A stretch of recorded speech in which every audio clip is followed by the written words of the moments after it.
L'histoire que je vais vous raconter, c'est l'histoire de Jessica et de Mitesh. Deux Indiens vivant ensemble. Vous savez que c'est des communautés.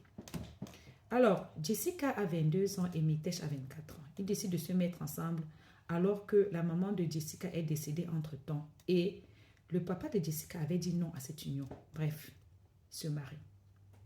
Ils ont vécu de 22 ans. Ils avaient un rêve, ouvrir une pharmacie ensemble. C'était des gens qui se sont rencontrés ici à l'école. Ils avaient fait les longs crayons.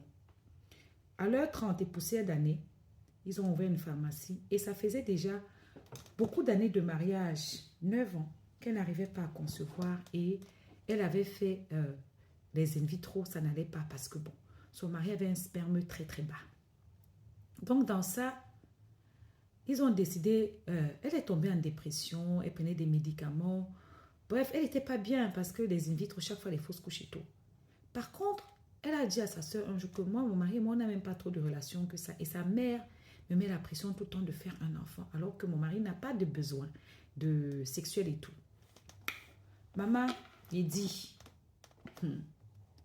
voilà donc Jessica, comme elle confie ça à sa soeur, ils étaient en réunion familiale. Son téléphone sonne. La petite soeur lance un coup d'œil. Elle voit le nom d'un garçon. Elle dit à sa soeur que c'est telle personne qui appelle ton mari et puis il se lève, il cause un genre. Sa soeur, Jessica, lui dit que, parce que Jessica était la grande soeur, elle avait 2 petites soeurs. Jessica lui dit que c'est son meilleur ami. Il vient souvent à la maison, ils aiment passer du temps ensemble. Ils s'appellent tout le temps, ils s'écrivent tout le temps. Et souvent, même quand je suis dans la pièce, il se lève et tout. Il peut causer avec lui. Bref, en tout cas, il appelle constamment. C'est un ami, un bon ami à lui. Sa soeur lui dit que toi, tu es sûr. Parce que moi, les conversations que j'ai entendues à dire à 4K, c'est sûr. En tout cas, dans ça, Jessica mène sa petite enquête. Elle se rend compte que son mari, on dirait qu'il a une relation avec ce monsieur. Mais elle ne veut pas croire. Elle porte ses pieds.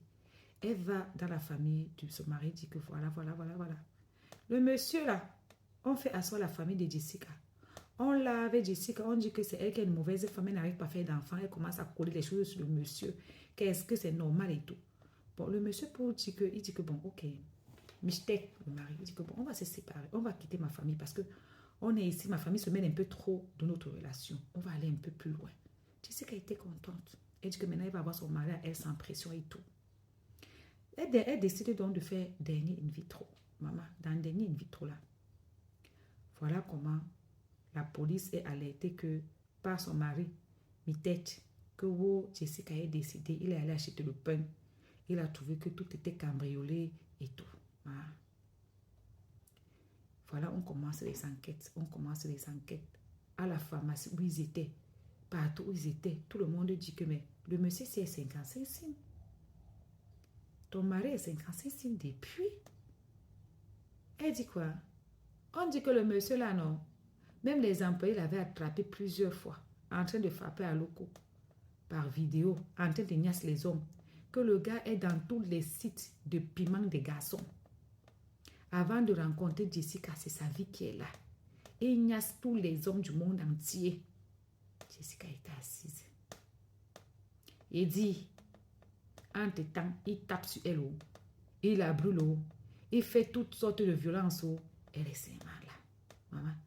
Après son décès, maintenant qu'on a fait les enquêtes, trouvé que il y a de cela 5 ans en arrière, donc à peine 4 ans de mariage, le gars tapait derrière sur Internet. On a regardé l'historique de son ordinateur. Le gars tapait derrière sur Internet comment rip sa femme sans problème, comment détruire sa femme, comment ci, comment ça. Il dit, dans ça, on voit que le gars est en relation avec son gars qu'il veut rip. Ils ont décidé de rip Jessica si depuis 8 ans. Donc, il est ensemble avec Jessica depuis 9 ans, marié. Et il vit avec l'autre depuis 8 ans. Avant, il niassait les gars à gauche, à droite. Et son amant est parti s'installer en Australie. Et ils avaient décidé quoi? Comme Mitesh et Jessica faisaient les in vitro, donc ils avaient congelé les ovocytes et tout.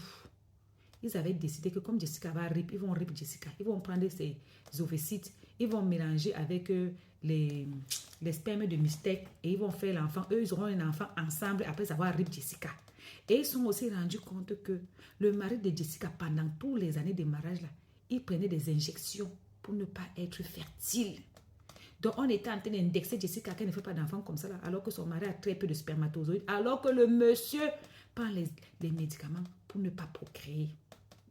Mais entre-temps, il avait prévu, souscrit à plusieurs, plusieurs assurances, mettant dans la tête que quand la femme va arriver, ils vont prendre ses ovocytes qu'ils ont congelés avec pour lui, ils vont faire l'enfant pour lui vivre avec son amant.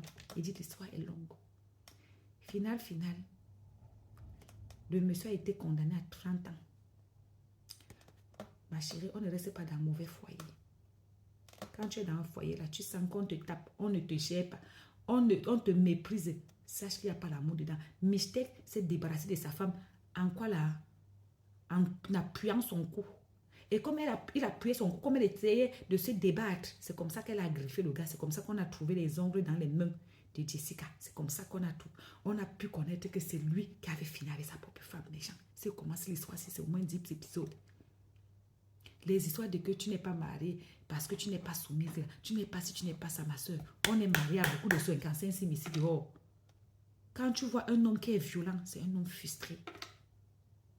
La plupart des temps, il vit une vie qui ne lui plaît pas. Il doit être deux plus. Il n'arrive pas parce que la société le condamne. Donc, il prend la rage et il met sur toi. Moi, je ne condamne jamais une femme célibataire. Je ne condamne jamais une femme séparée.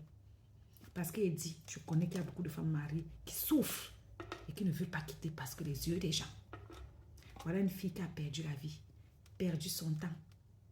Pour un homme qui ne l'aime pas, qui n'a jamais aimé, qui n'assume pas sa vie. Parce que le regard de la société. On ne se marie pas pour être triste. La vie, c'est les hauts et les bas.